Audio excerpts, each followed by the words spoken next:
মুন্সিগঞ্জের সিরাজদিখানে ককটেল বিস্ফোরণ এবং আগ্নেয়াস্ত্রের মুখে জিম্মি করে স্বর্ণালংকার এবং নগদ অর্থসহ প্রায় 50 লাখ টাকার মালামাল লুট করে নিয়ে গেছে ডাকাতরা। শনিবার দিবাগত রাত আনুমানিক 2টা থেকে 3টার মধ্যে উপজেলার বালুরচর ইউনিয়নের চান্দেরচর গ্রামের কুয়েত প্রবাসী মোহাম্মদ আল আমিনের ডুপ্লেক্স বাড়িতে এই ডাকাতির ঘটনা ঘটে।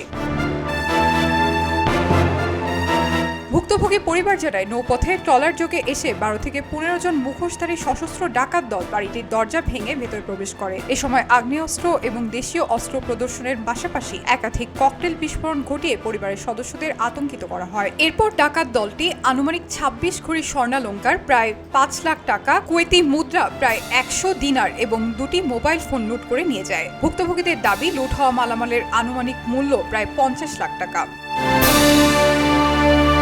আলামিনের বাবা আব্দুর রাজ্জাক জানান, ডাকাতদের কাছে দা, চাইনিজ কুড়াল এবং আগ্নেয়াস্ত্র অর্থাৎ শটগান ছিল। ডাকাতি শেষে তারা আবার নৌপথে ট্রলার যোগে পালিয়ে যায়।